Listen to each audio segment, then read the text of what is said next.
Sud Radio, le grand matin été, 7h-10h. Philippe David, Judith Belair. Vous êtes bien dans le grand matin été de Sud Radio et on accueille notre invité politique, le député européen fondateur de Nouvelle Donne et candidat à la primaire populaire de la gauche, Pierre Laroux-Thuroux. Bonjour. Bonjour. Bienvenue. Bonjour Pierre Laroux-Thuroux. Emmanuel Macron s'exprime ce soir à 20h, conseil de défense à l'Elysée dans la matinée. Les cas augmentent, mais les hôpitaux ne sont pas saturés. Est-ce que pour vous, il est indispensable de prendre de nouvelles mesures dans la lutte contre la pandémie ? Je pense on doit tous beaucoup faire plus attention. On se souvient quand même qu'on a été confinés. On se souvient qu'il y a eu plus de 100 000 morts avec ce virus, plus de 100 000 morts, et puis tous les étudiants qui n'ont pas pu aller en faculté, qui ont gardé des traces psychologiques. Donc il faut qu'on arrive à se vacciner nettement plus. Je voyais l'autre jour des chiffres qu'en Italie, sans avoir d'obligation, mais 90% des médecins, des infirmiers, des infirmières sont vaccinés. Donc je pense qu'il faut qu'on fasse un effort.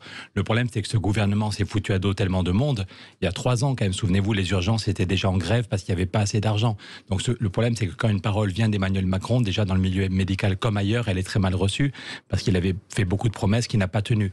Mais c'est pas parce qu'Emmanuel Macron a déçu qu'on doit remettre en cause la question de la vaccination. Je suis vacciné comme la plupart des gens. Honnêtement, ça se passe très très très bien. Ce vaccin est très efficace et sauf erreur, je crois qu'il y a personne qui est vacciné qui a fait un cas grave et qui est allé à l'hôpital. Donc oui, ce vaccin est efficace et il faut qu'on aille se faire vacciner le plus massivement possible. Alors justement, Pierre Laroux-Thuroux, avant que le président de la République s'exprime à la télévision, ce soir à 20h, il y aura un conseil de défense. Pas de consultation du Parlement. Est-ce que les conseils de défense qui durent depuis maintenant plus d'1 an, ça ne pose pas question sur le fonctionnement démocratique de la France ? La réponse est oui, mais de toute façon, le fonctionnement démocratique de la France est catastrophique depuis très longtemps et ça s'est encore aggravé. Moi, je suis maintenant député européen et je vois bien comment on est le seul pays d'Europe où il y a autant de violence. Les gilets jaunes, il y aurait dû avoir une réponse politique. Dans mon coin des Pyrénées, je vois des gens qui sont devenus gilets jaunes pour de bonnes raisons. Parce que quand vous gagnez 1 500 € par mois, quand on augmente le prix de l'essence, quand il n'y a pas de transport en commun, on a des inquiétudes sur les retraites, des inquiétudes sur l'avenir des enfants, c'est une vraie crise sociale. Il y aurait dû avoir une réponse globale, dialoguée, politique, avec des solutions de court terme et des solutions de moyen terme. Et la seule réponse, c'était d'envoyer la police. Et la police n'en peut plus. Donc hélas, on est d'un pays qui crève ou qui souffre par le manque de dialogue. Et donc, manque de dialogue avec les Gilets jaunes, manque de dialogue avec les syndicats pour préparer la réforme des retraites, manque de dialogue avec l'Assemblée nationale. C'est aussi pour ça que j'ai envie que la gauche gagne l'année prochaine pour changer les institutions. On est le seul pays d'Europe où il y a un système aussi monarchique. Angela Merkel passe son temps à négocier avec les régions ou avec les élus. Est-ce que vous êtes pour la vaccination obligatoire pour les soignants et au cas où pour l'ensemble des Français? Je pense qu'il faut voir d'abord comment par le dialogue. Je vous dis, en Italie, on est arrivé, je crois, à un taux de vaccination de 90%, ce qui donne une très bonne immunité, 90% chez les professions médicales, sans avoir d'obligation. Mais par le dialogue, et on avait la menace d'une obligation, et sans avoir. Donc, on va pas montrer du doigt des gens qu'on applaudissait tous les jours à 20h il y a quelque temps, mais je crois qu'il faut qu'on soit capable d'expliquer et de mettre en place des systèmes de vaccination encore plus efficaces, plus faciles. Ce soir, Emmanuel Macron ne va probablement pas parler que du Covid, mais aussi de la fin de son mandat. C'est au mois de mai prochain. Est-ce que vous êtes partisan de la réforme des retraites comme le veut Bruno Le Maire rapidement et un passage à l'âge de 64 ans? Mais je pense qu'il y a une réforme radicalement différente de celle de Bruno Le Maire. Honnêtement, Bruno Le Maire dit qu'il faut une réforme des retraites pour rembourser le plan de relance. Moi, je suis rapporteur général du budget. Le Parlement européen m'a donné une responsabilité importante. Je suis le rapporteur du budget pour tout le Parlement européen et pour tout du budget européen. Et nous, au niveau européen, on dit qu'il faut une taxe sur la spéculation. Que pour rembourser le plan de relance, ce n'est pas en diminuant les retraites qu'on trouvera la bonne solution, c'est en taxant la spéculation. Tous, quand on fait nos courses, on paye de la TVA. Même les plus pauvres, même les gens qui vivent avec le minimum vieillesse, ils payent 5,5% de TVA. 5,5% de TVA pour manger. Par contre, sur les marchés financiers, aujourd'hui, c'est 0,0% la TVA. 0,0. Donc le Parlement européen, je ne suis pas seul, 70% des députés disent il est temps de créer une taxe sur la spéculation. Une petite taxe sur la spéculation, 0,1%, 0,1, donnerait chaque année 60 milliards. Et on pourrait rembourser le plan de relance sans demander 1 centime à monsieur et madame tout le monde et sans baisser les retraites. Donc au lieu de la réforme, il y a 2 façons très différentes de faire la réforme des retraites. Je vous rappelle quand même que le niveau de vie moyen des retraités, c'est 1 400 € par mois. 1 400 et un peu moins de 1 000 pour une femme. Donc c'est pas à eux d'être taxés. Par contre, un trader chez BNP Paribas est à 24 000. 24 000 par mois sans compter les bonus. Donc nous, ce qu'on dit, c'est qu'il faut taxer la spéculation et puis qu'il faut créer des emplois. Si on avait un vrai plan climat, on pourrait créer 900 000 emplois. Si on relance la semaine de 4 jours, si je suis candidat, c'est aussi pour relancer la négociation. Le 13 juillet juillet 95, c'est bientôt l'anniversaire. Il y a 25 ans, Jacques Chirac était allé chez Brioche-Pasquier. Jacques Chirac était nouveau président de la République. Il va chez Brioche-Pasquier, une entreprise qui était passée à 4 jours, qui avait créé 130 emplois, où tout le monde, les ouvriers, les commerciaux et même le patron, M. Pasquier, était passé à 4 jours. Et Jacques Chirac dit, mais pourquoi ce qui se fait chez Pasquier ne se fait pas ailleurs? Il y a 400 entreprises qui sont passées à 4 jours. Maminova, Fleury-Michon, d'autres, sans baisser les salaires et sans augmenter la masse salariale. L'idée est très simple. Si l'entreprise passe à 4 jours et qu'elle crée des emplois, elle arrête de payer les cotisations chômage. Les clients de Maminova n'ont pas vu la différence. Tous les salariés de Maminova sont passés à 4 jours sans baisser les salaires et le prix du yaourt n'a pas augmenté parce que l'entreprise arrête de payer les cotisations.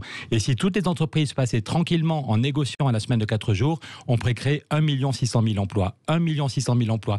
Donc c'était troublant de voir l'inertie de nos politiques. Il y a 25 ans, Jacques Chirac disait pourquoi on n'accélère pas vers la semaine de 4 jours, et en 2021, on est un des rares à en parler. Donc sur la réforme des retraites, au lieu de demander un effort à monsieur et madame tout le monde qui gagne 1400 par mois, on peut très vite taxer la spéculation, et c'est Bruno Le Maire qui a bloqué la négociation au niveau européen. L'autre jour, j'ai montré la lettre du ministre autrichien des Finances qui dit c'est la France qui bloque la négociation, c'est la France et Bruno Le Maire qui est le porte-parole du lobby bancaire. À court terme, on taxe la spéculation, et à moyen terme, on crée des emplois, un vrai plan climat qui crée des emplois, et la semaine de 4 jours. Et donc, on pourra, si on crée 2 millions d'emplois, on a 2 millions de gens qui cotisent pour les caisses de retraite, pas besoin de la réforme de Bruno Le Maire. Outre la réforme des retraites, il y a 2 autres mesures qui font peur, l'extension du pass sanitaire, et est-ce que ça ne va pas créer, si c'était fait, une fracture entre les citoyens?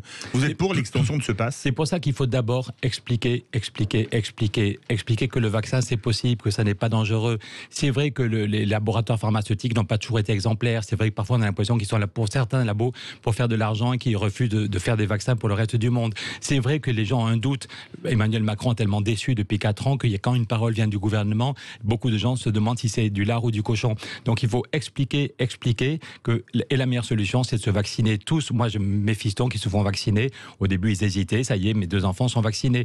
Et on voit bien comment le vaccin n'a que des... Il y a un risque minime, le risque est marginal, et par contre les effets sont massifs. Pierre Laroux-Turou, quel regard portez-vous sur la gauche aujourd'hui, vous qui êtes candidat à la primaire populaire de la gauche?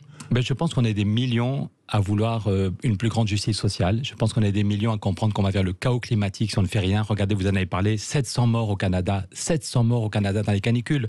En Algérie, l'eau est rationnée. La ville d'Alger, il n'y a pas de l'eau 24 heures sur 24.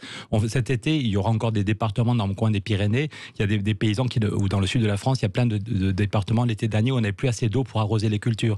Donc si on ne fait rien, on va vers le chaos social et le chaos climatique. Donc il faut des politiques différentes. Et je crois que c'est possible si la gauche se rassemble. Et c'est cette idée d'une primaire populaire. On voit qu'on a plein de choses en commun, on voit qu'on a des solutions et que c'est ni Emmanuel Macron ni Marine Le Pen qui mettront en place ces solutions. Donc allez sur le site lesjoursheureux2022.fr, lesjoursheureux2022.fr. Il y a une primaire qui va être organisée après la primaire des écolos, il y aura une grande primaire en novembre et je pense qu'on peut se rassembler. Comme Joe Biden, aux États-Unis, ils l'ont joué collectif. Bernie Sanders, Kamala Harris, Joe Biden, ils ont accepté de jouer collectif. Biden a gagné et en quelques mois, ils ont changé la vie quotidienne de millions d'Américains. Mais est-ce qu'il n'y a pas déjà un trop-plein à gauche? Parce que Anne Hidalgo s'est lancée dans la course, Jean-Luc Mélenchon, il y a une primaire chez les Verts, Fabien Roussel. Mais justement, après, le but, c'est que là, il y a 5 candidats chez les écolos et fin septembre, il y aura eu une primaire des écolos et on saura quel est le ou la gagnante de la primaire des écolos. Donc, il n'y aura plus qu'un ou une candidate écolo. Et mais il y aura quand même les 3 autres. Et le but, c'est qu'ils rentrent. Moi, je l'ai dit dans Ouest France, quand j'ai annoncé ma candidature la semaine dernière, je demande à Yannick Jadot, si c'est lui qui gagne pour les écolos, je demande à Anne Hidalgo, à Fabrice Roussel, de rentrer dans une primaire collective. Je le répète, aux États-Unis, Bernie Sanders aurait pu dire « je suis le seul qui a des idées », il aurait pu aller au présidentiel, il aurait fait 4% et il aurait planté la gauche et c'est Trump qui serait resté au pouvoir. Tandis qu'ils ont été capables de dialoguer, ça a amélioré le projet, de gagner. Et donc, est-ce que notre but est juste de chacun de se voir à la télé ou est-ce que notre but est de changer la vie quotidienne des gens face au risque d'une réforme des retraites régressive, face au risque d'une crise sociale, on peut très bien avoir une nouvelle récession dans 2 ans. Je pense qu'il faut qu'on se réunisse et qu'on ait un ou une candidate et surtout une équipe qui fasse campagne. Mais on parle des 2 gauches irréconciliables, c'est Emmanuel Valls qui l'a dit et répété. Est-ce qu'on peut s'allier du PS à Mélenchon, faire union de la gauche aujourd'hui? La réponse est oui, je vous répète, je suis député européen depuis 2 ans, je suis rapporteur du budget, je travaille aussi bien avec des amis de François Bayrou qu'avec des amis de Mélenchon. Si on dialogue... Mais Bayrou est à gauche? Non, mais c'est pour dire qu'on peut aller du centre droit, c'est pour dire qu'on peut aller du centre droit sur la question des créations d'emplois, sur la question du climat. Il y a des gens qui ne sont pas aveugles, y compris qui sont très déçus par l'absence de politique d'Emmanuel Macron. Il y a des gens qui avaient voté pour Emmanuel Macron au centre droit, au centre gauche, et qui aujourd'hui se disent qu'Emmanuel Macron n'a réglé aucun problème du pays. Et au niveau européen, je travaille la main dans la main, parfois, avec Manon Aubry, qui était la tête de file de Mélenchon aux européennes. Donc je crois qu'il faut qu'on se rassemble. On a déjà fait un travail très important depuis quelques mois. On a un socle commun de propositions. Je le répète, tous ceux qui veulent que cette primaire ait lieu, vous allez sur le site lesjoursheureux2022.fr, lesjoursheureux2022.fr, et vous pouvez favoriser cette primaire populaire et soutenir nos idées. Mais Mélenchon n'acceptera jamais de participer à une primaire. On n'en sait rien. Je pense qu'il y a 8 mois, vous auriez dit que Bernie Sanders. Ça paraît compliqué, ouais. Mais si on voit qu'il y a une vraie dynamique, oui, vous avez raison, ça paraît compliqué, mais y compris chez proches, il y en a qui disent on a fait sa campagne il y a 5 ans et cette fois-ci on n'est pas sûr de vouloir faire sa campagne. Et s'il y a une vraie dynamique, si en novembre ou en décembre on a une primaire de toute la gauche sociale écolo, et bien si on crée une dynamique, peut-être que Jean-Luc Mélenchon se dira qu'il est un peu stupide de ne pas rentrer dedans. Judith Belair. Pierre Larouturou, il y a un jeune vendeur de 18 ans, on en a entendu parler, Théo, qui a été poignardé à mort samedi dans une boutique Bouygues Télécom pour un simple différend commercial. L'auteur des faits, c'est un Sénégalais de 62 ans en situation régulière, il faut le préciser en France, multirécidiviste connu pour plusieurs affaires de violence. Est-ce que c'est normal selon vous qu'un étranger multirécidiviste puisse bénéficier d'un titre de séjour régulier en France ? Je pense que oui, s'il est effectivement régulier, s'il est là depuis très longtemps, s'il a eu un boulot en France, je ne connais pas. D'abord, j'ai été choqué comme tout le monde. Avant, je suis père de famille. Si un de mes fistons est en stage, qui a 20 ans aujourd'hui, est en stage pendant l'été, ça aurait pu nous arriver à tous. Oui, non, c'est d'abord ça. C'est d'abord consternant de voir pour un différend commercial parce qu'il espérait une petite remise sortir un poignard, voilà. Et c'est pas parce qu'il est sénégalais, ça peut arriver. Hélas, des coups de folie. Ce serait trop beau de savoir parce que je suis blanc, je suis béarnais, savoir qu'un coup de folie ne peut pas m'arriver, ça serait trop simple. Donc je ne pense pas que le problème soit sénégalais ou pas sénégalais. C'est comment est-ce qu'on arrive à péter les plombs, à avoir des actes de folie. Et je pense le renouvellement du titre de séjour, ça vous parle, c'est pas, vous quand trouvez on ça a normal, des condamnations pour violence. Moi, honnêtement, je ne connais pas ce dossier. J'ai d'abord été sous le choc parce qu'il y a un jeune de 18 ans qui est mort.